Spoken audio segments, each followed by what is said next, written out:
So, do you guys have copies of Helen's notes? Well, I think I wanted to read, there's only about 5 pages that I was going to read.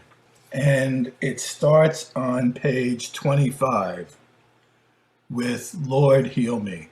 And the truth is, I really love the course, but when I read some of this stuff, it's really, really, really intimate. And I'm not saying it's intimate like it's something, secrets being told. But the manner of speaking, of Helen speaking to Jesus and Jesus speaking to Helen, really, really, really like touches me. And it makes it, I don't know, it makes it like, I don't know what to say. It's more sort of immediate. I feel like when I'm reading them too, I feel like he's talking to me as well. Exactly. Because he's really dealing with her questions in her mind. And some sections that directly go into the course, and other sections, he's just talking to her. And then they don't become part of the course, although the parts that do become part of the course are sort of led into by her conversation with him. So this is very cool. So I wanted to read these 5 pages, and anytime anybody wants to stop and say something, feel free to. So what page is starting on, Teddy? 25. I'm just going to read it right now. But I think I'll probably be reading from this more and more. This, like I said, it's only about 5 pages. It starts out, Lord, heal me, is the only legitimate prayer. This also means, Lord, atone for me, because the only thing man should pray for is forgiveness. He has everything else. Now, take this personally and listen to divine logic. If, when you have been forgiven, you have everything else, and if you have been forgiven, then you have everything else. This happens to be the simplest of all propositions. If P, then Q. P, therefore Q. So that's just an equation. So the real question is P true? Are you forgiven is what he's asking. If you will review the evidence, I think you will find this inescapable. I went on very personal record to this effect. And this next sentence, this is where I'm trying to say people's realizations may be the same. I mean, you could look at Buddha and Jesus and say they realize the same, but that's not really what the Course says.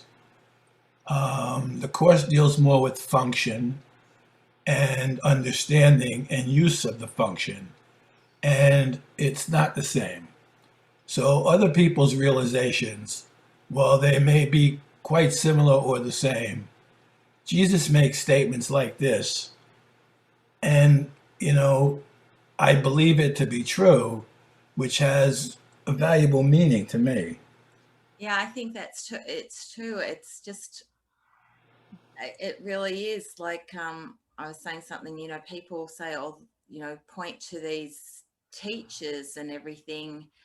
And yeah, they have had realizations. They might have really some very much deep understandings. But for me, like I was saying, I have never called anyone here my teacher. It's a bit to me like saying, call no man father, because no one here, their understanding is complete. Like they might Right. have a lot, like it was like Kate was shown she had 70% understanding, but there was still like a 30% gap sort of thing. And there are gaps in their understanding in a lot. And, really like Jesus says, you have to be able to do what he has done, and greater things will you do to be able to be as he and be a true witness for God, because he says he only has what comes from God. Right. Nothing else. He has nothing else, only what comes from God. See, I don't know. I think there is a use for a teacher in time and space, while in time and space, to as long as they're not trying to have you depend on them, but to get you to look within and knowing how using guidance to be able to teach you. You know Yeah, what I mean? I'm Instead not. of I'm not that, saying I haven't had teachers, Kevin. I've just never called them teachers. They've all okay, been like brothers who are right, more ahead right, on the. I don't call them my teacher. Like I hear a lot of people say, "Oh, so and so is my teacher." For me, the teacher is really the Holy Spirit or the ego, you know, and right, right. you know, and I don't really call. I don't call anyone here my teacher, though everyone is potentially my teacher in a certain sense. And I definitely have had brothers that have been extremely helpful through, you know, sharing their insight and understanding for sure. But, Agreed, agreed. you know, I'd be lost without them, actually. So, Yeah. She's referring to me. She's referring to me. yeah. So then this is the kind of statement coming up that that, you know, when he makes, and remember, I mean, this is the 1970s, so he said, I went on very personal record to this effect, and I am the only completely true witness for God.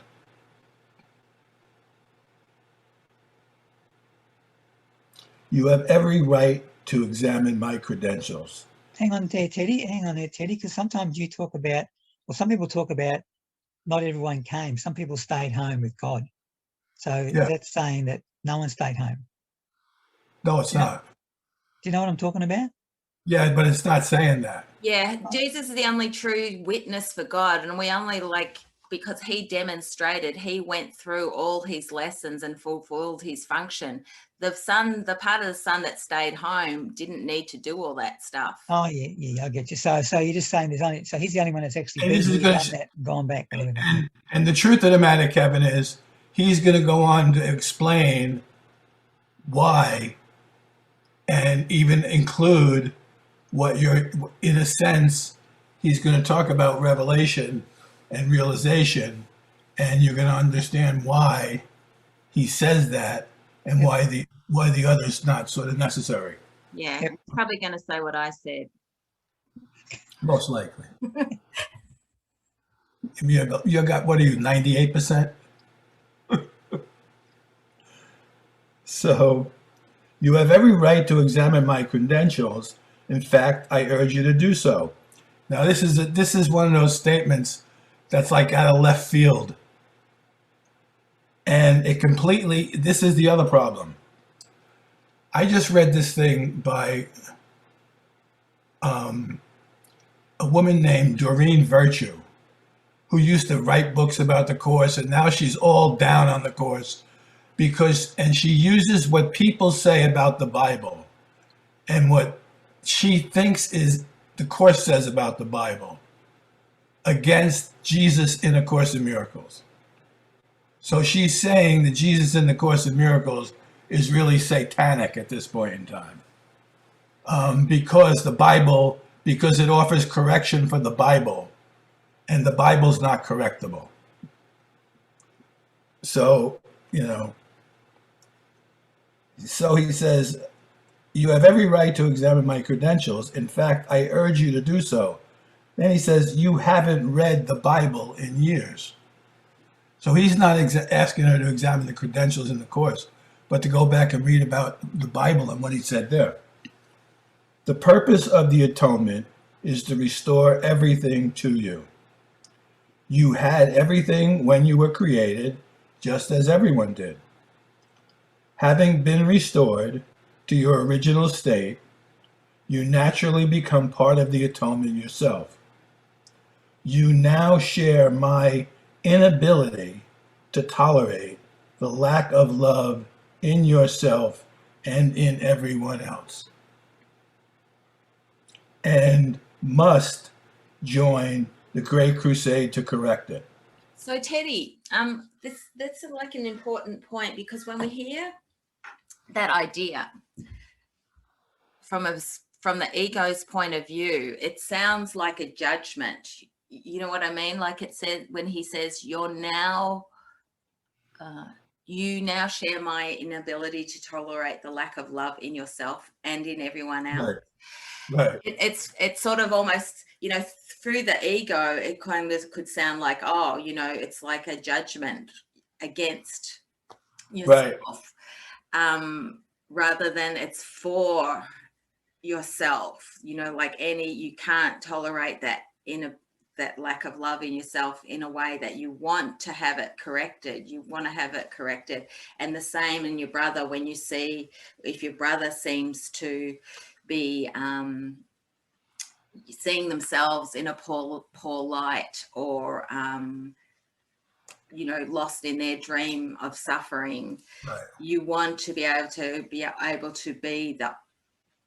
for them, to be able to offer correction for them and help them remember with you.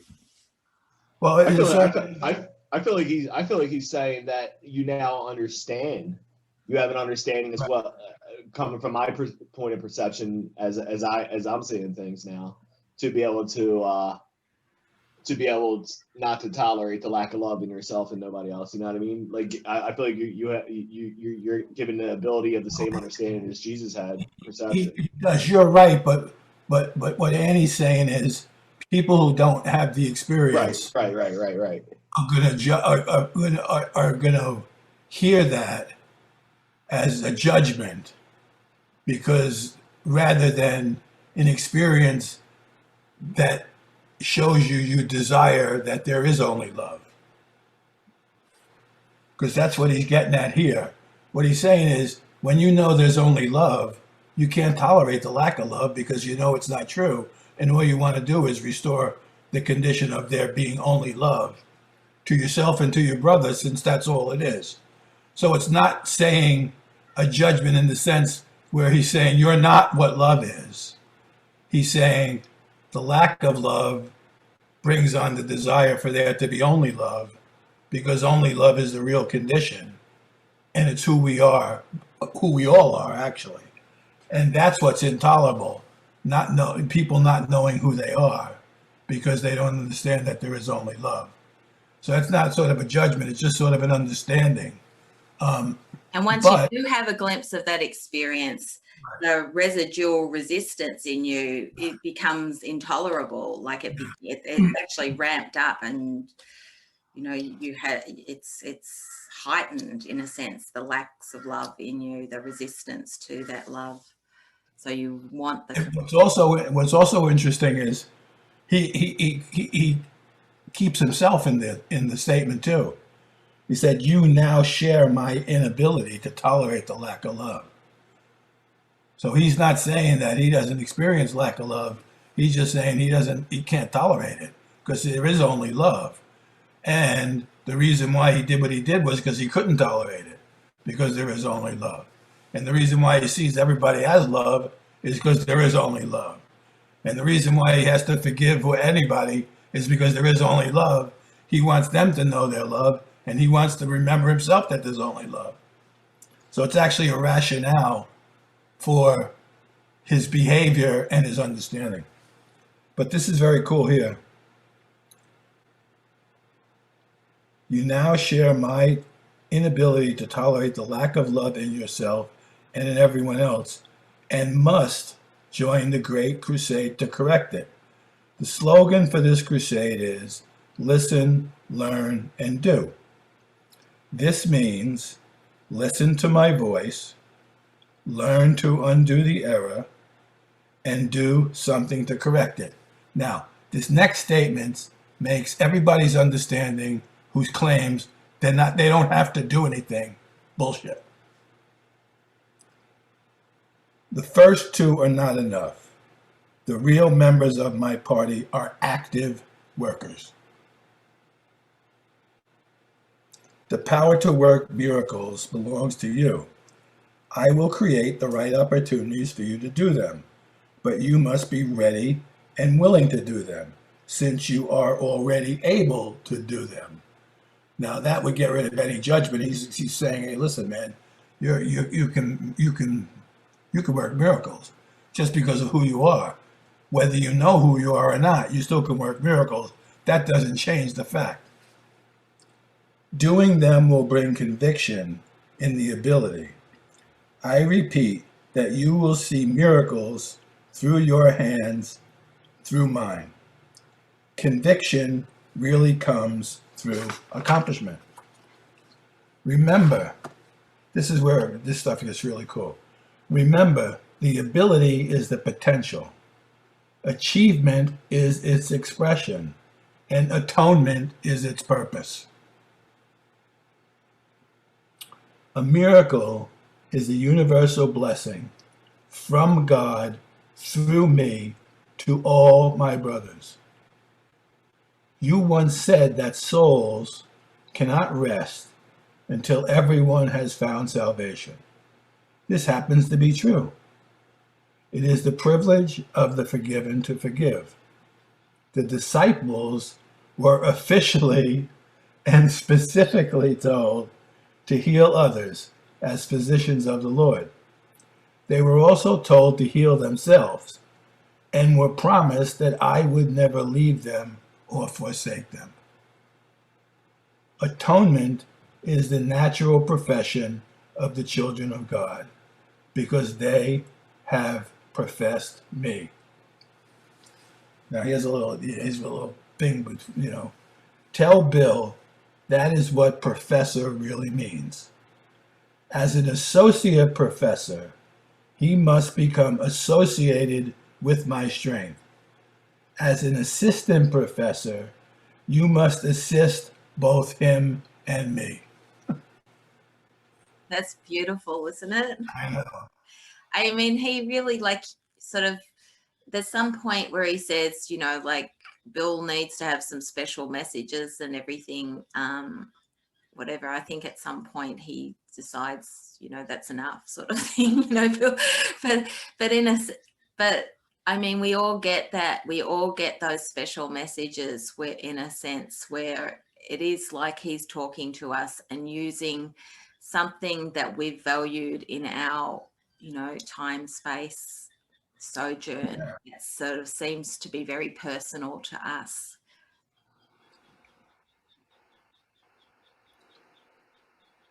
The children need both strength and help. You cannot help until you are strong. The everlasting arms are your strength, and the wisdom of God is your help. Heaven and earth shall pass away means they will not always exist as separate states. My word, which is the resurrection and the life, shall not pass away because life is eternal. You are the work of God, and his work is wholly lovable and wholly loving. This is how a man must think of himself in his heart, because this is what he is. Now, that's important. That's how we all have to think about ourselves, whether we feel that way or not. That's the way we have to think about ourselves. And when we think about ourselves, a lot of this stuff just falls into place as sort of a chain of thought based on this as being a true thought. Well, if this is true, then a lot of this other stuff is just reasonable and logical. And if we accept it as being true and think of ourselves that way, the rest of it will just begin to fall into place. You are the work of God, and his work is wholly lovable and wholly loving. This is how a man must think of himself in his heart, because this is what he is. Now, here's Helen in a bit of a softer moment. Lord, I will leave my desire to help him in your hands. If you will tell me what to do, I will do it. And that, Azra, is the answer. Is Azra a biblical reference, is it? The name that she was way back. Yeah. Oh, as the scribe, Helen. or whatever. Helen's, yeah, it's Helen's as a priestess or the scribe or whatever, Right. you know, Yeah. wherever, yeah, like Lemuria or some fucking Yeah. other time. And Yeah, exactly. Wait, Now, who's this is Azareth? Helen.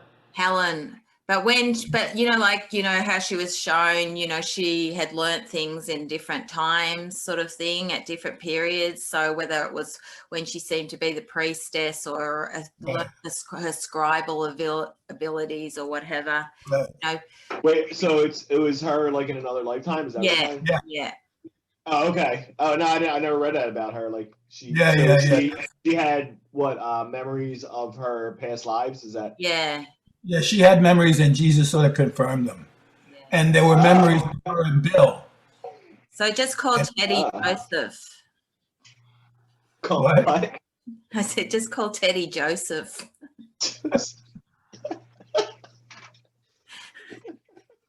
Now, this next thing that she writes is like, you know, it's like an aside of a side. The impact of this was incredibly intense. This is great because she's describing the experiences that we all have without giving it a name. But everybody's going to recognize this experience that she has. Kevin, Allison, you're all going to recognize it. The impact of this was incredibly intense, like a great burst of unexpected clarity. It was briefly so compelling that it seemed as though there was nothing else at all. The whole world just disappeared. When it faded out, there was no after effect, except a dim sense of wonder, which also faded out, though a trifle slower. I was told to write nothing else that evening, but we pick up the course again in the morning. It was also explained that that kind of experience is at the revelation level, which is different, but not by any means out of accord with what this course is teaching. Yeah, I sort of think of Revelation very specifically, you know, where you basically just go back into what's eternal and there's only light. Well, he's going to get into that in the next page, as a matter of fact. This is very cool, too. Remember the point about miracles as a means of organizing different levels of consciousness or awareness. Miracles come from the below conscious level. Revelations come from the above conscious level. The conscious level is in between and reacts to either sub or superconscious impulses in varying ratios. Freud was right about the classification, but not the names. He was also right that the content of consciousness is fleeting. Consciousness is the level which engages in the world, and it is capable of responding to both external and internal impulses, having no impulses from itself, and being primarily a mechanism for inducing response. It can be very wrong. You want to talk about that a little bit more, Teddy? Well, you know, I don't know if I can. We talk about that all the time. It's like we think we see things based on what we're conscious of, and then we find out that it's not true at all. So it can be very, very wrong in its evaluation of what it's seeing or with the impulses that it's getting. Let's talk about that. It's not even talking about what's seeing. What it's talking about is it gets impulses from, you know, what we think is the external world or people and stuff around us.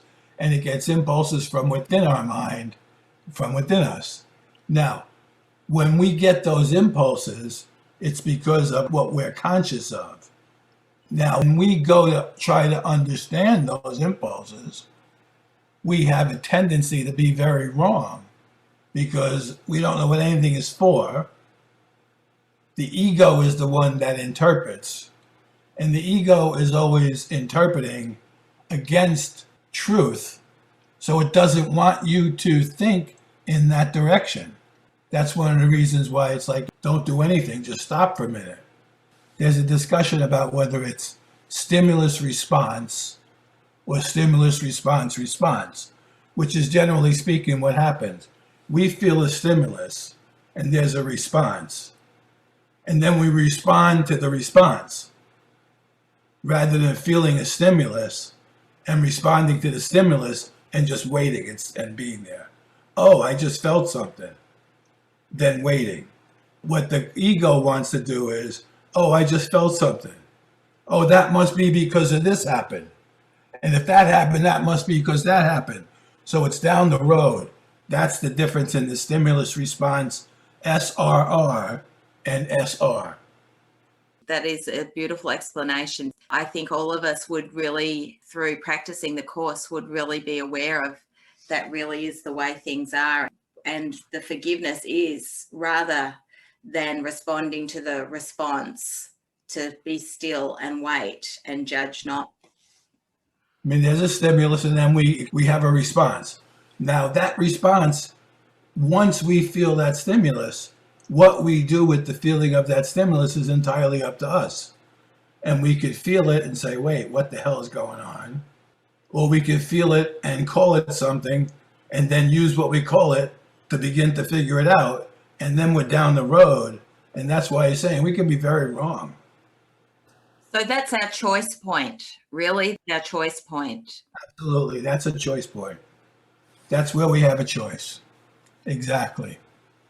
For example, if identification is with the body, consciousness may distort superconscious impulses. Now, superconscious is where revelation comes in. So what he's saying is, we're body organized and we begin to feel something, we're immediately going to look for a reason why it's happening that's based on us physically. And what he's saying is, reality is trying to get our attention. If all of a sudden you feel something and you don't know what it is, it could be the activity in your superconsciousness trying to get you to recognize something above, something higher than where you're experiencing yourself. But if our body tends to be how we deal with things, then we're just going to relegate it to a lower level of response. This is interesting what he gets into with this. Okay. For example, if the identification is with the body, consciousness may distort superconscious impulses by denying their source with a capital S. So he's saying that that's a divine source, and seeking their impact in the orgasm. This is the result of mistaken identity confusion.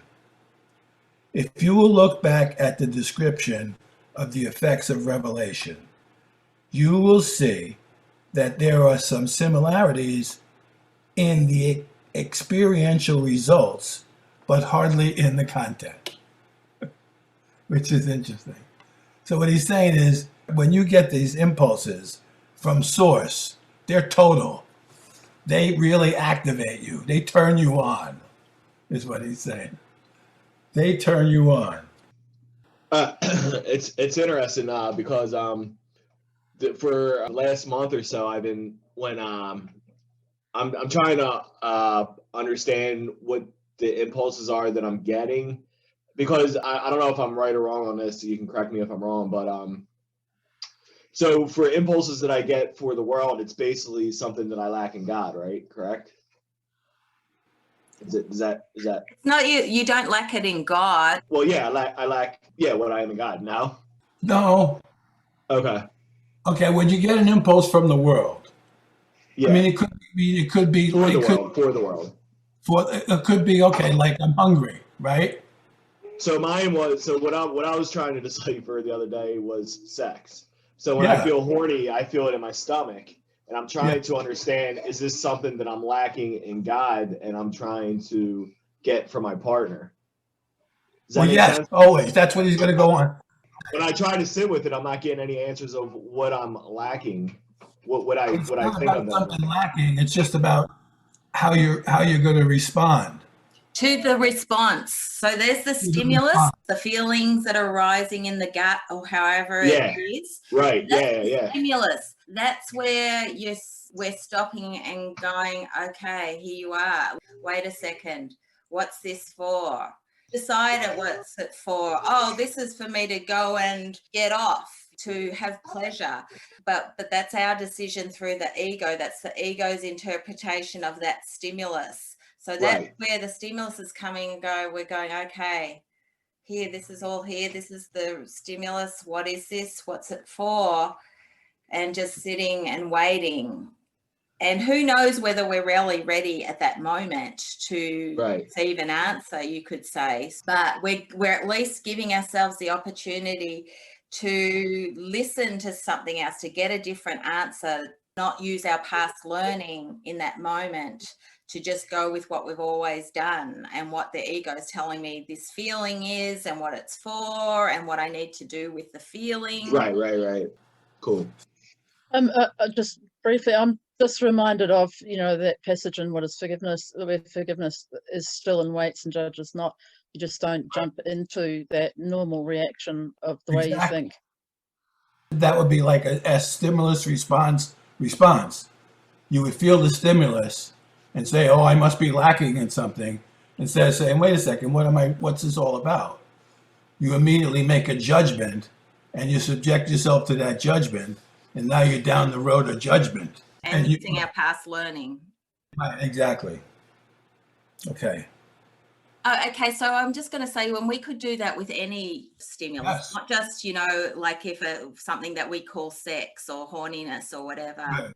we could do it with, like you said, the hunger or anything like that. Any sort of sensation or feeling, we could sit for a moment where we feel it arise and say, what is this? I don't even really know what that is. That feeling that's arising, I've called it hunger, or I've called it horniness, but I don't even really know what it is, that stimulus.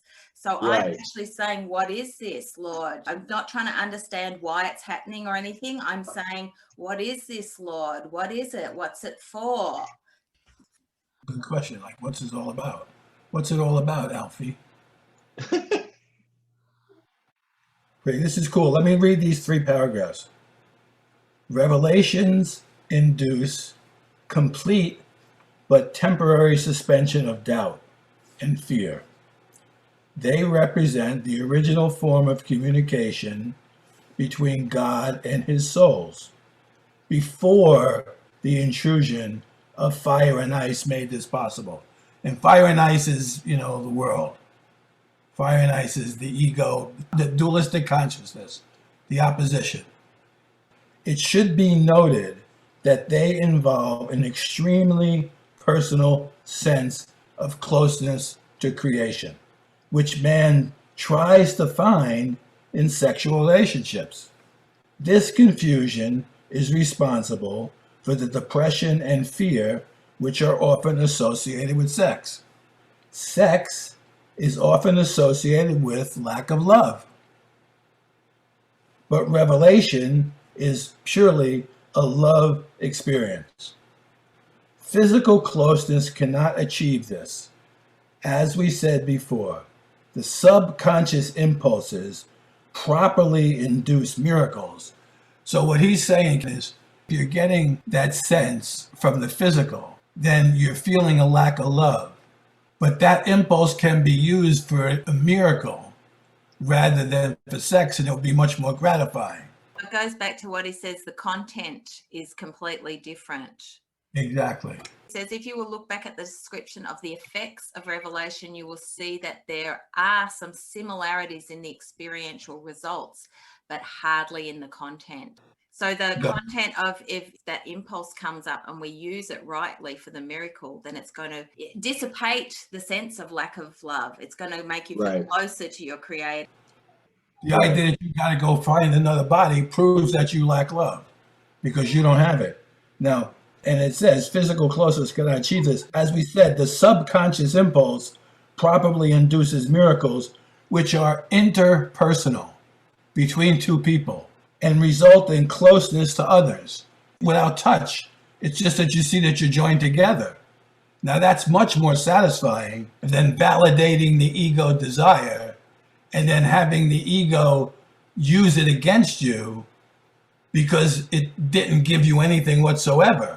That's so true. Like any of us That's will awesome. experience those moments where we feel joined with someone. They're so much more intimate than any of our sexual, no matter how fantastic it is, our sexual, whatever, orgasms and everything, those moments when there's that joining, it's so much more intimate and so much more incredible than any sex we've ever had. And when you look at it, what he's saying is miracles unite us directly with our brothers. Okay, everything we do at some point in time, we're trying to, like even food, oh, let's go have a meal.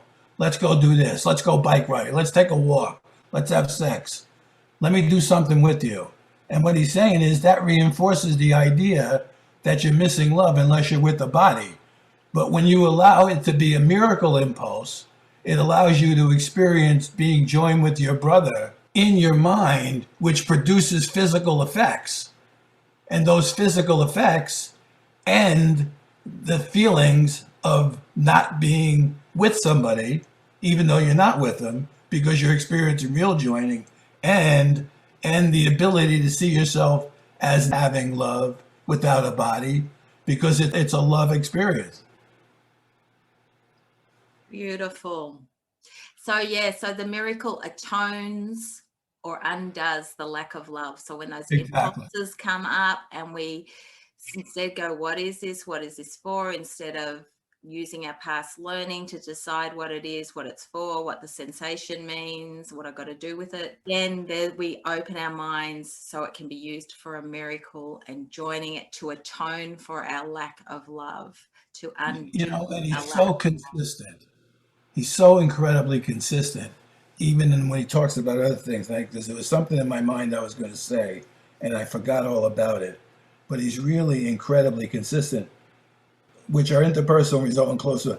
This can be misunderstood by a personally willful consciousness as an impulse towards sexual gratification. Do you want to talk about that? So what he's saying here is this. Say miracles which are interpersonal result in closeness to others. Okay. And if you're particularly willful and you don't know what's going on, the idea that you're close to others can enhance your desire to have sex with them. You could use it again as an impulse towards sexual gratification because now, we're in love. We love each other. Let's get laid. That's sort of what he's saying. Oh, you see, that's a miracle. We really do love each other. Now we can use it for Right. So then we continue to use it for our own individual purposes rather than undoing our sense Exactly. of separation. That's what he says. Personally willful. And even though we might have had a moment of true joining in a scene we're joined, it's now the ego sneaks back in and goes, well, let's continue to reinforce your bodily identity. And right, because he just told you that they don't last. Experiences don't last. Certain aspects of it last a little longer, but they begin in time, so they end in time because they don't last. This is very cool stuff. Okay. The revelation unites souls directly with God. The miracle unites souls directly with each other. Neither emanates from consciousness, but both are experienced there. This is essential because consciousness is the state which produces action, though it does not inspire it. So when we become conscious of a feeling from within us, that's why consciousness is a state which produces action. So when we think and we feel and we become conscious of stuff, we want to do something about it. Okay, that's cool. Now he's given us a choice as to what to do about it. It doesn't inspire the action, but it does produce a feeling like I need to do something. Now, what could we do? You could use it to have sex, or you could use it to call on another type of experience.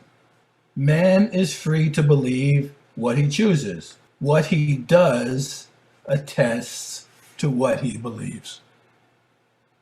And so often I hear this isn't a course in behavior.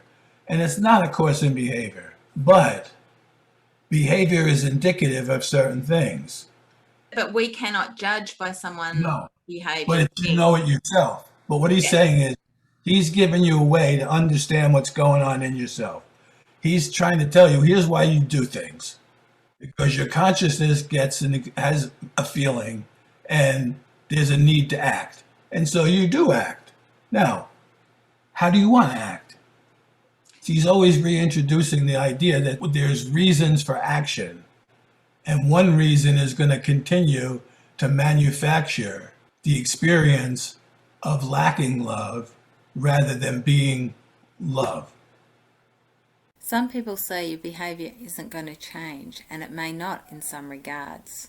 Now, it is most likely if you've been identified as an ego that your behavior will change, because things that we use in the world in a certain way will start to drop away because we are under a different authority, and our past learning and responding to our past learning meant that we did certain behaviors because we were coming from that sense of lack.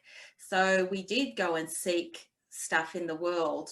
As our minds start healing and we're responding to things differently, then it is very likely certain behaviors will drop away because we'll be using that impulse for a different purpose rather than the ego's purpose and the way we used it in the past. You know what? I wanted to read this, but I'm more grateful now that we're reading it together. I mean, this explains so much stuff, and it's really unbelievable. And it really is an indication of the non-judgmental mind and Jesus's level of acceptance of us as exactly as we are. This is incredible stuff. Man is free to believe whatever he chooses. What he does attests to what he believes. That's it. This stuff is incredible. The deeper levels of his subconscious always contain the impulse to miracles, but he is free to fill its superficial levels, which are closer to consciousness, with the impulses of this world and to identify himself with them, which explains why we get lost in the world, because we equate them to the world and we deal with them as if the world would.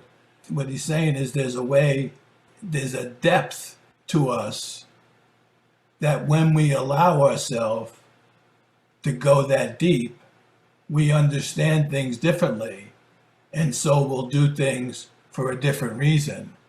And the result of the doing will give us a whole lot more than just a sense of being in the world, whether we're conquering the world or whether we're screwing up in the world.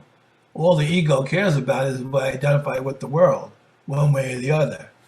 But the deeper levels of his subconscious always contain the impulse to miracles. But he is free to fill its superficial levels, which are closer to consciousness, with the impulses of this world and to identify himself with them. This results in denying himself access to the miracle level underneath.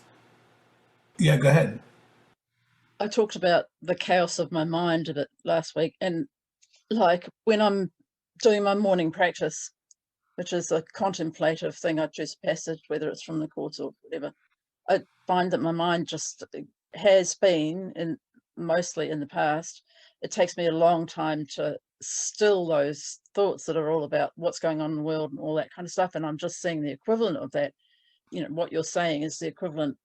Something has eased for me with that recently, and I'm finding it much easier to access that deeper level. But you're talking about action in the world. It's no different from what I'm doing in my mind in that attempt to get my mind to that place. So I'm hoping that's going to help me. It feels like I have an understanding suddenly of that, which I haven't had before, which is excellent. Oh, good, that's cool. This results in denying him access denying himself access to the miracle level underneath. Now, what's interesting is he's always attempting to reestablish the power of your mind and the need for us to choose. Even here, what he's saying is, if we go deep enough, we have the ability to choose for a miraculous answer rather than an answer within the world. Now, one of the things that I recognize too is, once you've been around the block a few times, the inability for the things of the world to actually give you what you want so you no longer have to deal with the problems becomes sort of what we become aware of that. Like, oh, fuck, I'm doing this thing over and over again.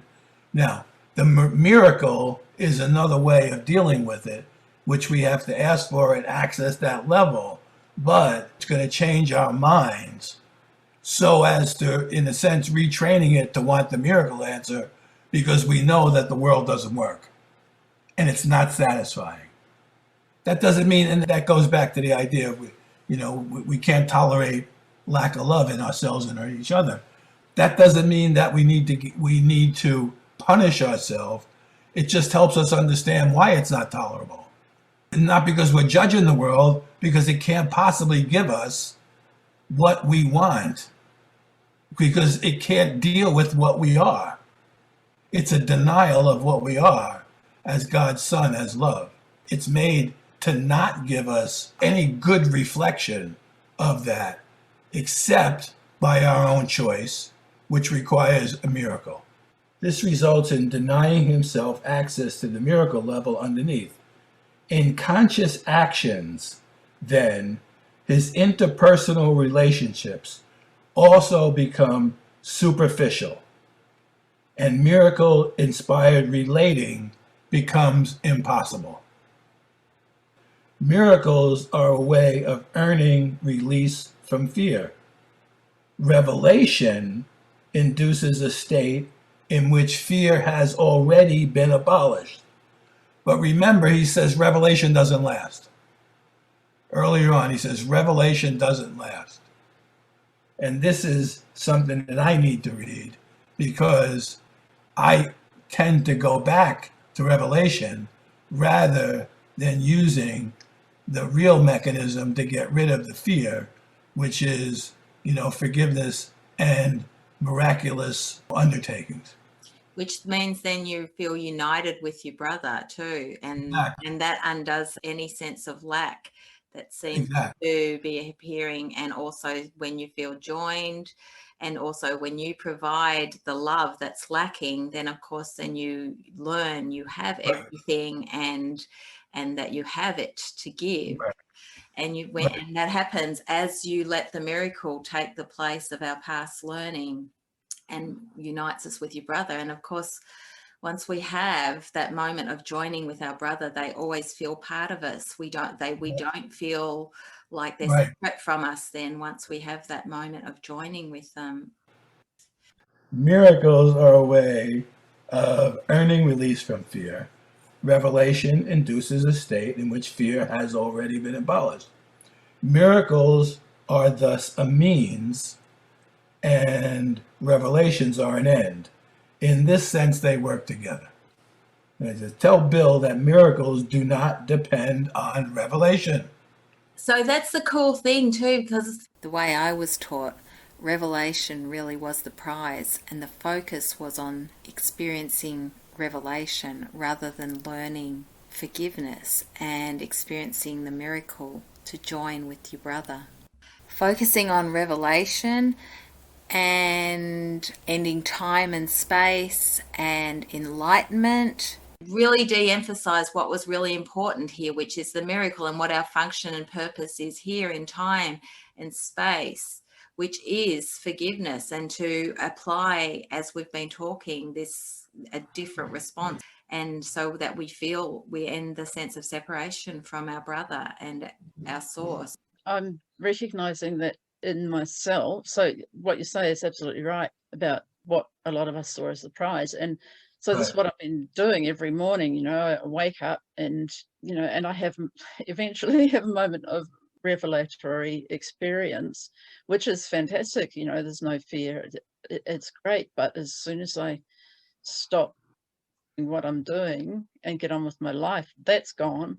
And I've been wondering, what on earth am I doing wrong? Because I've been going to that space, but not going back to basics and the miracle and the joining there and anyway. bringing the blocks up and letting them go so we can operate in a new way while we seem to be in the perceptual experience. Yeah, I'd forgotten all about the necessity to be having my focus on that forgiveness side of things. So this is great.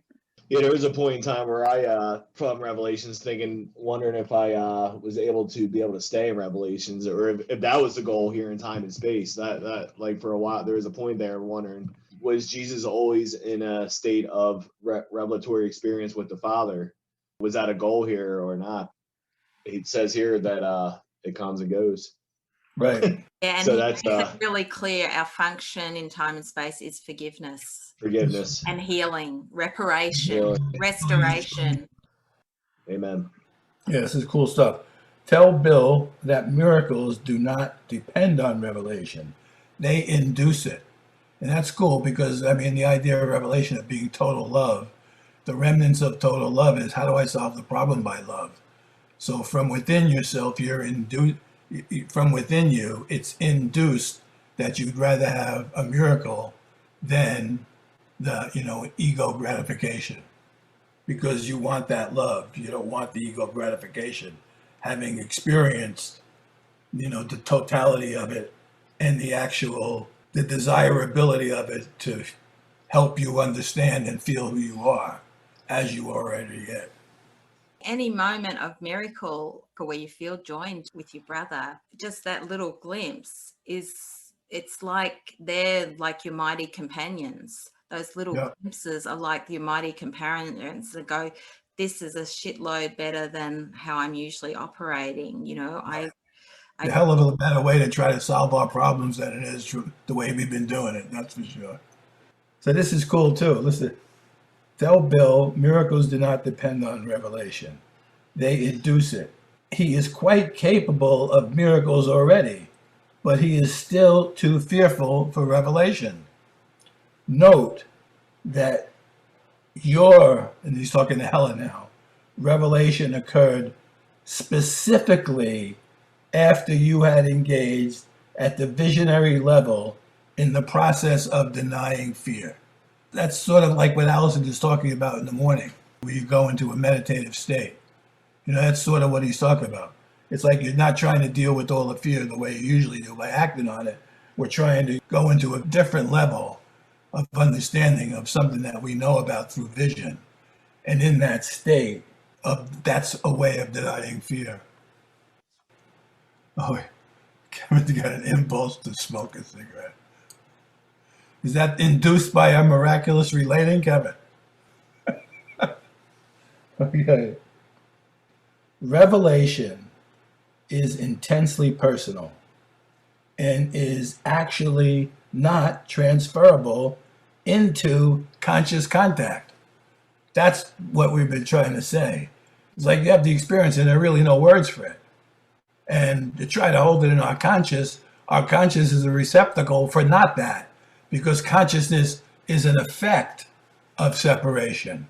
It's not part of the mind of the Son of God when he's whole and perfect. There's nothing to be conscious of because there is only love. And the awareness of love's presence leaves nothing else to be found because there's nothing else. And it is who we are. And it is total and all-inclusive. So that's a good thing to remember. Revelation is intensely personal and it is actually not translatable into conscious content at all because it's beyond the need to even be conscious. It's an experience of total love as what reality is, outside of which is nothing, beside which there is nothing else, and within which everybody already knows who they are and what they are as love in God creating. That is why any attempt to describe it in words is usually incomprehensible, even to the writer himself at another time. Exactly. This is sort of what we were talking about last night with, what's his name, Peter? This is sort of what Peter was talking about. This is why the book of Revelations is essentially incomprehensible. Revelation induces only experience. Miracles, on the other hand, induce interpersonal action. In the end, these are more useful because of their impersonal nature, because that's where we would experience ourselves as being joined and beyond the need for a personhood, actually. That's why they become more impersonal, because at that point in time, you're not a separate person seeking for anything. You just join with your brother. In this phase of learning, working miracles is more valuable because freedom from fear cannot be thrust upon you. The experience cannot last. That's an incredible statement. So here in space and time, we're always going to get fearful. But once we understand what it's all about, it no longer takes on the inducement of judging ourselves as lacking or judging ourselves as weak. It's an experience that helps us understand what we're thinking, why we're thinking it, so as to restore ourselves to a true way of thinking. So even fear becomes useful in that sense because it helps us understand what we're thinking. And also, after a while, you're not going to judge yourself for being in fear. You're just going to recognize, oh, I get it. It's not because I'm weak. It's because this experience is what it is. It's an experience of fear. And there's only one way to overcome fear: through understanding, through joining, through total strength. That's why when he's talking about weak strength, strength within space and time is all weak. Total strength is what it's about. And total strength comes from joining and not having any opposition, because it is total and there is no opposition to what's total, whole, and perfect. In this phase of learning, working miracles is more valuable because freedom from fear cannot be thrust upon you. The experience cannot last. Tell Bill that your propensity for revelations, which is very great, is the result of a high level of past communion. Its transitory nature comes from the descent into fear, which has not yet been overcome. His own suspended state mitigates both extremes. That's interesting. So he's very good at being mellow. He doesn't go to either end, because going to those ends is a big problem for him. But Jesus saying being willing to go to the ends allows you to have experiences that are much more beneficial to your understanding, and also explains, the idea of like, I'm at the end of the rope. It's like when we start, when we really surrender, it's like that point where there's nothing left to do. So more and more we want nothing left to do, which is radical here. Everybody's got stuff to do, but in our minds, I don't know what to do. I don't know what to do about anything. I have nothing left to do here because I don't know what to do. I just don't know what to do. Now, that's a radical state of consciousness in the world of space and time. But it's also extreme in the sense that it's the point at which miracles and revelation can occur. One's one side, one's the other. Tell Bill that your propensity for revelation, which is very great, is the result of a high level of past communion. Its transitory nature comes from the descent into fear, which has not yet been overcome. His own suspended state mitigates both extremes. That's really funny. Teddy, do you want to explain to Jim what you're reading and what's happening here? Well, we're reading from Helen's notes, An Intimate Dialogue with the Christ Mind. It's a book I hope to publish if I get some more money somehow. And we're on page 29. If you don't have it, Annie will send you a copy. Just got to get it your email. This has been very apparent in the course of both of your recent developmental patterns. Miracles are the essential course of action for both of you. They will strengthen him and stabilize you. That's very cool. So she'll stabilize because miracles won't require her to go to the extremes. She'll be able to feel an impulse and use it to remember to be a miracle worker, rather than feeling an impulse and like having to take it all, max it out in order to decide, I don't know what to do. And Bill, it's a cool thing because it will strengthen him. He's like, what do they call it? Casper Milquetoast. He likes to live in mediocrity. And there's nothing there. Note, this is very cool. This last paragraph, and then we'll be done. These last 3 paragraphs, and then we'll be done. Note that the much more personal than usual notes you are taking today reflect the revelatory experience. This does not produce the more generalizable quality which this course is aimed at. So notice, he wants a course for everybody, whether these things are happening to you or not.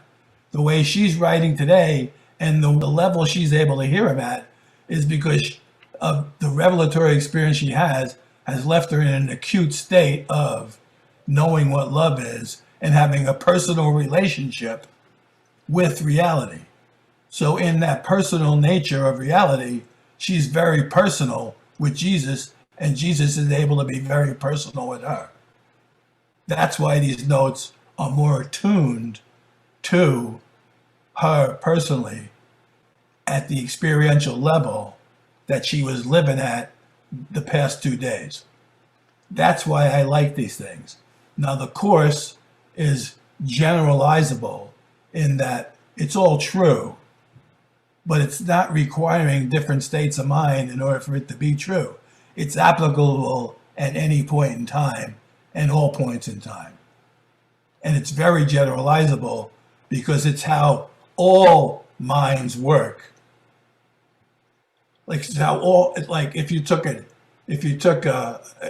every mind in the world, the minds that aren't experiencing miracles and the minds that aren't experiencing revelation, even the minds that haven't had those experiences are capable of getting the reasonability and the rationality and understanding enough based on the words that he's using so that they too can see what he's offering and can make decisions without having to be in these radical experiences one way or the other. And that's what he's talking about, generalizable.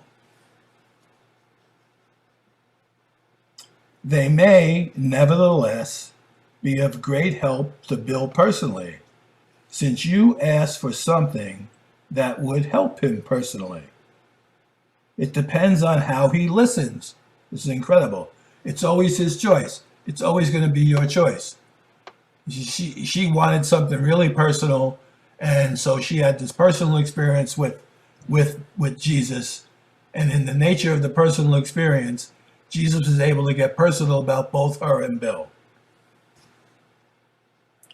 But it's going to depend on how he listens and how well he understands the cooperative nature of your joint venture. So the more he understands that the two of you are in this together, the more willing he's going to be to listen to what I'm saying, because the more desirable it is to complete the task that they're cooperating with. That's what he's saying. You can help only by reading this note first. That's funny. Ask him later if this should be included in the written part of the course at all, or whether you should keep these notes separately. He is in charge of these decisions. And if we understand, wow, this is really unbelievable. If we understand who Jesus wants this book out for, like for people who are living in that sort of middle ground, where they're trying to maintain themselves in the world of space and time, when they're not like radical in their mind one way toward revelation, or radical requiring a miracle, because they got it pretty much together here. That's who he's trying to get to read this book. People in the middle range of consciousness who aren't even searching, who just, they want to know, they want to read, they want to understand something. So that's why he's in charge of the decisions, because he's going to know if it's too fearful to him or too radical for him, then there's no point in putting it in.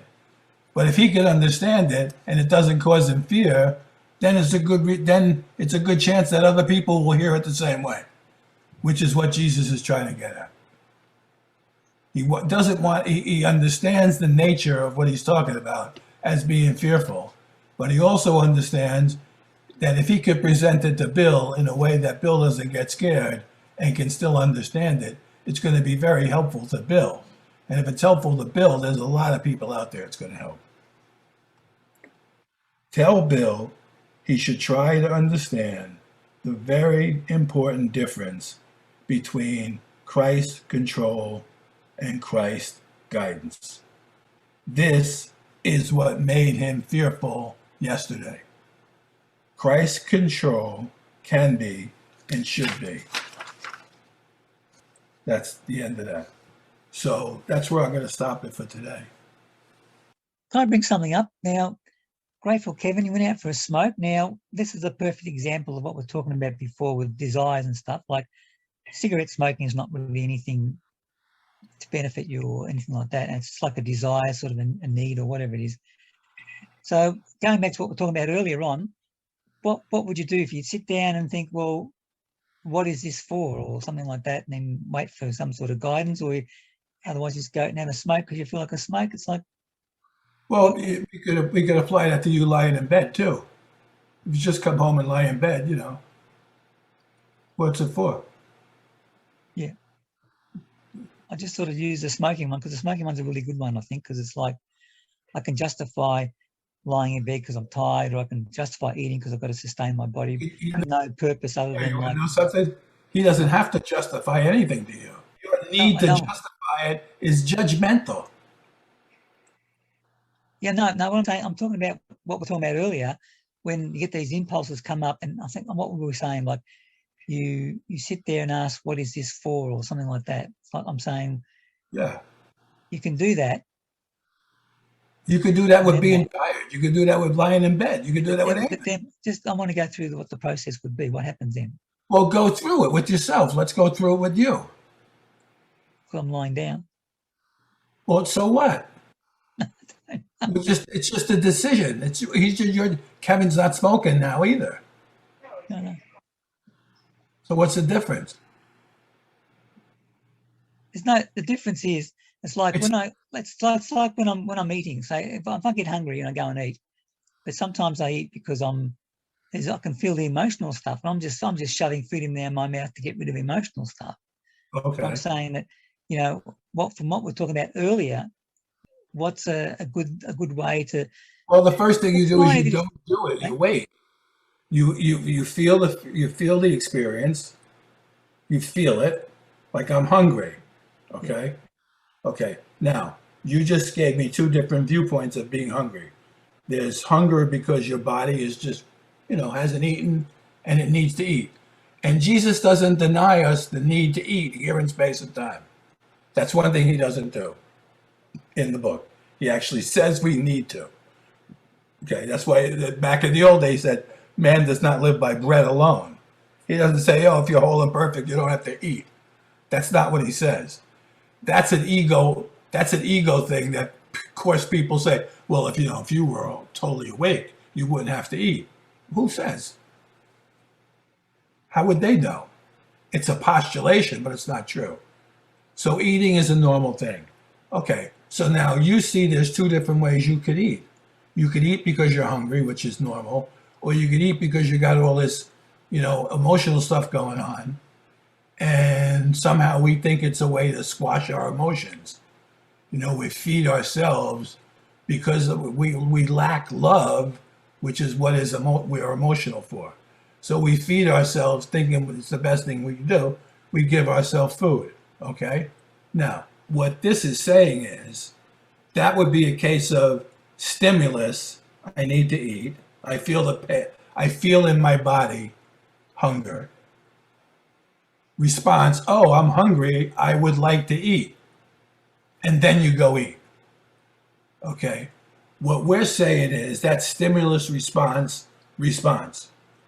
So what we're saying is you get the stimulus, you feel hungry. Your mind goes, oh, I'm hungry. I could eat. And instead of just going to eat, you stop there for a second and say, okay, I don't know what this is about. I don't know what this is for. I don't know what anything is for. I really don't understand this. What should I do? And you give yourself a moment to question what it is you're doing and why you're doing it. And what is being said is, and what I know for sure, is if you really give yourself a moment, an open space, you'll get some sort of understanding. It may be, I don't give a shit, I'm going to go eat anyway. That's okay. It's no sin. There's no such thing as sin. It's just, is that helpful or not? Or it may be, you know what? I don't have to eat immediately. Let me see how I feel in 10 minutes. If I still want to eat then, maybe it's real hunger. If I don't want to eat then, maybe the emotions have subsided. Let me give myself a moment. Well, that's what I'm talking about. Like, yeah, so if you give yourself the moment and you can have, and you can get, like, perhaps look at it like with the Holy Spirit, the right mind. Yeah. Yeah. Yeah, that's And it. then you might do it anyway. Yeah. Yeah, you might some, do it anyway. we might get some sort of clarification. That's why I brought it up with Kevin with the smoking. Absolutely. It's like something like, you know, I know that, I know even with people who are doing like personal development stuff, there's like people, I know there's a woman on there that talks about when you're getting the impulse to eat or something like that, you do exactly that. You stop and just wait. And he says that the feelings that come up, because the feelings are really strong, can be really strong. She says they only last like 90 seconds. After, if you can wait 90 seconds, the feelings go. Those Could be. feelings I that don't come know. up. Yeah. It depends on how obsessed you are in your mind. I mean, like it depends on how much craziness is going on in your mind, you know, about it. But I'm sure under normal circumstances, you know, you just sit there for a second and you breathe in and you just wait. You say, okay. But it's all learning. The cool thing, Kevin, for me is it's all learning. Even in that idea of, you can tell, oh, wait a second, I don't want to learn. I don't want to wait. That's learning it. All of a sudden, that's an awareness about yourself that you didn't have a minute ago. And the more we, you know, because some people eat so fast, they don't even taste the food. Other people, when they taste the food, the taste of the food is satisfying enough. So they don't need to eat a lot of food because they're getting all this flavor and they're filling up from the top of their head down to their stomach rather than filling up their stomach and then thinking about the fact that they ate. Because our minds and bodies work together based on our decisions and how we do things, which is because of why we do things, because of our decisions to do things. So a part of the mind training is, okay, like it said, today's lesson, there was no specific time, every 10 minutes. Every 10 minutes you were supposed to do it. You know, look around, do this, do that. Finally, you're retraining your mind to think in an entirely different way, where you're looking at, you know, I am God's son. So you, instead of thinking, I'm just a miserable guy who has to go to work tomorrow, you know, I'm God's son. That feels a little bit, it's not going to feel great at first because you think it's a way of convincing you, you know, to feel better. And all of our attempts to do that haven't worked. So the ego is going to say, this is just like everything else. But the more you do it, that actually does work. All right. So going back to like the impulse to eat, like, you know, if I'm trying to stuff down feelings or Kevin's having a smoke and it's for that some other reason, if you sit there and just take a moment, what's the ultimate sort of thing you'll get? Is it like, I'm doing this because I feel separate from God and I'm trying to Who feel knows? something? I don't know. I mean, you could see that you're doing it because you can You have don't a know. revelatory moment. You're sacked. What? You get this. You're out of there. You're sacked. You don't know. You're sacked. No, you don't know. That's what's supposed to happen. You're not supposed to know. You're looking for an answer before you try to have the experience. Find out for yourself. That's what this whole thing is about. How it works for you, not how it works for Kevin or me. But you can't know how it works for you unless you do what it's asking you to do. What difference would it make what the answer was? Well, it might make a difference in that, like, if I think, well, it could make a difference. Like, I could be more at peace if I wait for the answer and get an answer. Absolutely. Well, give it a shot. All right, I'll start smoking tomorrow so I can stop and ask myself what's going on. Just do it with everything, every impulse you get. It doesn't matter. Yeah. That's what I'm saying. It's like they're all equal. There's no order of difficulty in this because none are more or less, greater or that's all judgment. We all have these things. Where do the impulses come from? Do they come from the ego or Well, that's what we just read. They come from certain impulses come from super consciousness, right. and other egos come from subconsciousness. What I should have said is, are these Internal impulses, are all the impulses coming from God, and we're mistaken? No. Are we mistaking them with our No. ego? No. Okay, and substitute. Higher order ones come from above. He doesn't really use God except in a total sense when you have a revelatory experience. Higher order comes from above consciousness. Right. Lower order ones comes below consciousness. Neither Right. emanate in consciousness, but when you feel them, it's like, think of consciousness as a balloon, and it contains everything you could possibly think about. Now think of, like, you're a balloon that separates God from God, God from you. So there's something above the balloon and there's something below the balloon. It doesn't matter what it is. All that matters is in our orientation, this is how it works. Now, if they're coming from the top of the balloon, they're from above consciousness, which tend to be the divine order. If they're coming from below consciousness, they tend to be either from outside, a pushing on, or an impulse in yourself, in your own subconsciousness for something. And the body is, in a sense, that balloon.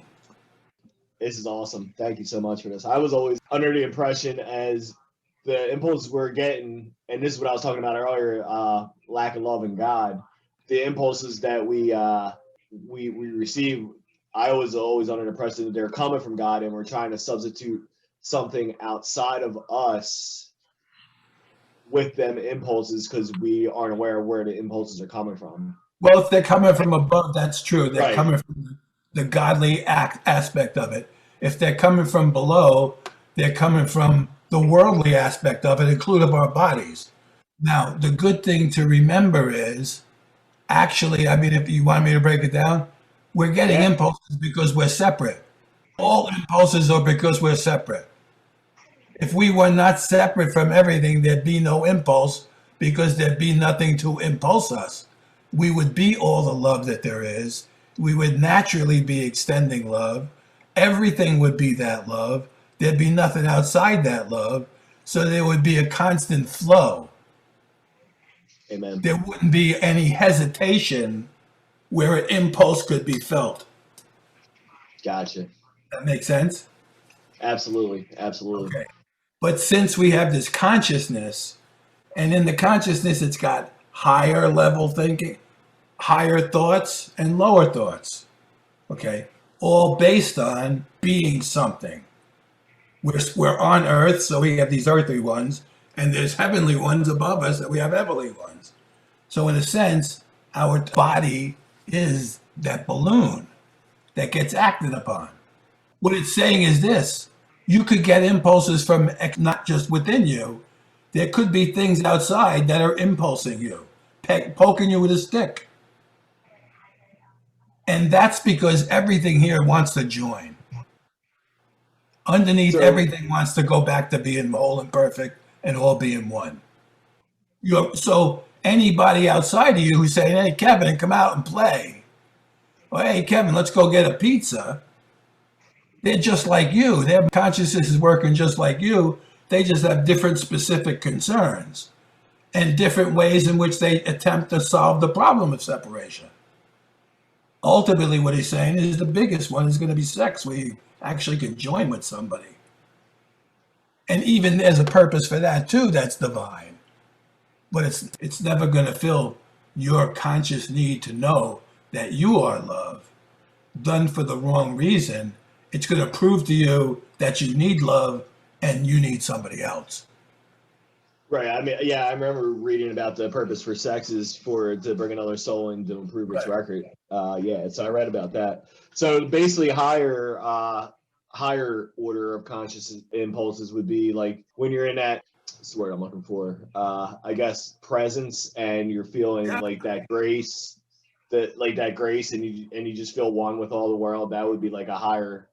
Kevin, music. When I sit back and listen to music, music always and only presents higher level of joy. Yeah, I think that's why you and I are so attached to Jerry. Yeah, definitely. Yeah. I just got Andy sent me the book by Wendy Weir. Yeah. Yeah, so I just got that to read. Messages from Jerry from Beyond Time. Because I've talked to Jerry too. He's come to me and told me stuff. And Jesus told me stuff about him and Jerry, so it's crazy. Kevin, I didn't hear exactly what you said. What did you say the purpose of sex was for? Me? Yeah. Purpose of sex. I didn't say. Did I say anything about purpose of sex? Yeah, you were talking about to bring a soul into the world. Oh yeah. Sorry. Yes. Yeah, I read that a while ago in the Urtext. There's a whole So the section. purpose of sex is to bring a soul into the world. Is that what you said? Yes, So it can improve its record. to improve its record. Earlier on in this book, he talks about humans' temporary constellations. All human constellations are temporary, and there's no judgment on them. So it changed the whole idea of like sex, marriage, children. You know what I mean? Like, hey, if you two come together because it's your job to bring a soul into the world, the chances are, that doesn't mean you're forever. It just means until that soul is ready to go his own way, or that soul doesn't need you anymore. Then you can see if you two need each other. Like Vicky and I, we split up a long time ago, and now we're hanging back together. It's crazy life. Annie lives with her ex, and they have a kid together. And they've lived together, but she doesn't think it's strange. They just hang out together, just wild stuff. Can I ask a question? Yeah. It's going back like something you just said recently. Something about the impulses. You said we are separate, which I'm confused because I thought the separation never happened. I don't get it. In reality, it didn't happen. In our minds, we think it did. But it didn't. So what? I don't. In reality. Reality is a place. Beyond time and space. Beyond time and space is reality. It never happened there. It happened in the mind of the Son of God who remembered not to laugh. And this is a dream. This is not reality. This is illusion. But we don't have a choice. We have to live here. No, we do have a choice. And we're learning how to make the right choice so we don't have to repeat it again. So that we can fulfill our function in the plan so we don't have to do it again. I mean, Jesus is saying, hey, listen, you don't have to do this again, like I don't have to do it again. Now, also, we're still not going to be totally free till all souls are free because we're joined, but you don't have to repeat space and time again. That's my goal. That's why I do this. That's why I teach this. That's why I talk about it. That's why I'm as cautious I can be. And I'm my own worst judge. I'm always looking at myself, what more can I do? How do I do this better? How do I do it, How do I do? How do I pray? Maybe I should pray more. Maybe I should blah, blah, blah. Maybe I need more miracles. Maybe, who knows? But I do get communication, and I have been told, listen, I'm going to tell you, you don't have to do this again. You couldn't get this close to me if you had to. You have a choice as to not having to repeat space-time again. That's from me to you. I know, otherwise we couldn't be talking about it. Now, there's a way in which you can learn so as to not do that. And that's what Jesus is teaching us in the Course. But it would have to become your purpose and say, you know what, man, I look around. I don't want to do this. It's not that there's anything wrong with anybody. It's just that it's no fun. I mean, compared to like, you know, a place where there's only love and happiness, this is very variable. And it's a dream. We could work up out of a dream and end the dream. And you can make that choice. That's what you want to, I think that's what you want to do. I don't want to do this again. I'm too tired. Of course. Now the ego has this idea is okay, if you didn't flash out, like you're still here, so you must want to do it again. No, you're still here to learn. Now you've chosen the Holy Spirit's purpose. Now the reason why you're here is to learn how not to do it again.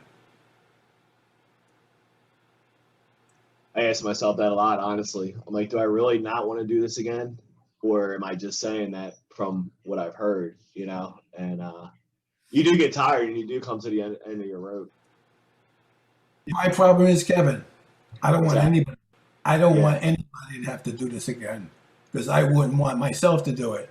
When I was a kid, when the priests and the nuns would say, let's pray for such and such a person, I tried to, but I couldn't. I couldn't understand why I wasn't praying for everybody. Like, everybody needs help, man. Why am I going to pick one guy out? He's not the only. Everybody here needs help. And I understand that's sort of why I have the function that I have. Like the old man said, first in, last out. But I've been told that there's the ability for a whole lot of us not to have to do this again. If we join together in purpose and we proceed to do what's asked of us for that purpose. Nobody's going to do it perfectly. Even the imperfection of not doing it is going to be used to help you remember to do it. And then my mind wants to go, all right, well, then what does that mean, not doing it again? And then what happens next? That's where my mind goes. Well, that's why I talk about it as not repeating space and time. I'm not doing it again. It's like, we know when we fuck up and we could have asked sooner, or we could have done something better. It's the time drags on. It doesn't feel fun. It just doesn't feel fun. It doesn't feel like it's helpful. We know that feeling. You know, or when you have to go, oh, man, I got to do that again. What does he say? Trials are but errors that you haven't corrected yet. That's all. Trials are but lessons that you failed to learn, presented once again. So where you made a faulty choice before, you now can make a better one, and thus escape all pain that what you chose before has brought to you. In every difficulty, all distress, and each perplexity, Christ calls to you and gently says, "My brother, choose again." He would not leave one source of pain unhealed, nor any image left to veil the truth. He would not leave you comfortless, alone in dreams of hell, but would release your mind from everything that hides his face from you. His holiness is yours because he is the only power that is real in you. His strength is yours because he is the self that God created as his only son. We're only seeing uncorrected stuff to correct it. And we're helping each other remember how to correct it and why we want to correct it, because we all got the same purpose here, not do this again. Janine, did you feel like that your question was answered in a way that you could understand? Yeah, I'm like, She got it. before like, I don't know, even last summer, like there's times where I was like, not like suicidal, but just kind of like not I just didn't, I was like, I'm just tired. But literally the only reason that I'm like, well, I don't have a choice is because I literally was like, I do not want to come back here again and do this. So I don't know. I don't know how that sounds. Part of the reason in the recent past last year that I realized I don't have a choice but to keep doing this is because I literally cannot, I don't want to keep coming back. When I learned about like reincarnation, all that, like after you die or whatever, like I was just like, I know I'm just, I know at the time, I'm exhausted. Like, I don't know. Is it okay if I talk for a second? Yeah. The experience I told you guys about last night, like I had tried the mushrooms and I had this like really wonderful, great experience. Like I feel like I went where you go before and after you die, maybe, I'm not sure. But I think my issue is I've been trying to go back to that. I've been trying to go back there again and it's not working. So, which makes sense. I'm resisting. So then so I tried again last night and like nothing. So I'm just like, now I feel like it like kind of made me feel down because now I had this really great experience and I was in this really, really wonderful place and it felt really good. And then I came back and now I can't get back there. I know I can, but I can't yet. Well, you want to know something? Read these notes, because as much as they contain the course, that's what Helen and Bill's problems are too. That's why I like these, because he's trying to say, listen, man, you know why you're down? It's because you had this revelatory experience, and he talks to her like that. And you know why you're asking me more questions? It's because I showed up after you had this experience, and now I can be really personal with you. Another time she's in resistance, but you just said something. The idea that you recognize you're in resistance and become aware of it is a big deal. Doesn't matter what you're resistant to. I mean, that's what you used to say at the academy. If you're resistant to anything, you're resistant to everything. What difference does it make? One resistance is all resistance. The fact that you can admit to resistance and the fact that you're learning that resistance is a choice and there's other things to do when you feel that resistance, like cooperate rather than go against it. Like, oh, I'm resisting again. I'll just do this. The idea is the stuff that your thoughts and your emotions don't have to own you anymore. And now you're getting to make choices. And now that you've made the admission that you don't want to do this, and I saw when you said it. I mean, I heard it in your voice. I heard that.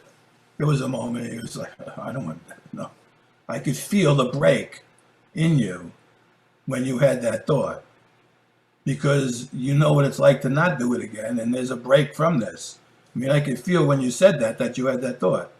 Now, the learning that you're going to be getting is based on desire to no longer repeat this, so that every decision that you come up to will be faced the same way. And you're going to make mistakes and you're not going to make mistakes. But the idea that you're remembering why you're making decisions is useful because it keeps the purpose in mind. And the more our purpose is in mind, the higher up the scale our decisions become. The more we recognize we have a true purpose. When we hold that in mind and we begin to think about stuff, it's like we've already risen up to a divine level and we're going to see and get answers from there. When we're down in, oh yeah, I know I got a purpose and I forget, then it's lower down and the thoughts are weightier because they're they're heavier. And that's all we're doing. We're just feeling sensations in our body and coming to understand why they're there. And because we have a true purpose now, because we understand what purpose is, we have a way of organizing our minds and knowing what we're doing. That doesn't mean knowing what you're doing doesn't mean you're not going to make mistakes. It means you're going to learn from the mistakes and use them for continued learning. But that's what you're saying. Everybody here is making mistakes. You got no choice but to make mistakes because that's the nature of the thing. It's dualistic. So there's rights and wrongs and this and that and blah, blah, blah. That's what it is. So if there's the right way to do it, there's the wrong way to do it. And you can't learn the right way to do it till you admit you're doing it the wrong way. Why would you? And that's, you just had one of those moments. That's good. All right, cool. Very Feel good. free. Yeah, thank you guys. Thank you, Teddy. Yeah, Yeah, thanks, Kev, Teddy. yeah. What pages were those in what you read today? Oh, I read from 25 to 29. Okay. Thank you. God, it's so deep. It's like he's talking right to me. It's not the generalized version. It's like him. It's his voice. You know it already because it's the course. And now he's like dealing with real life shit.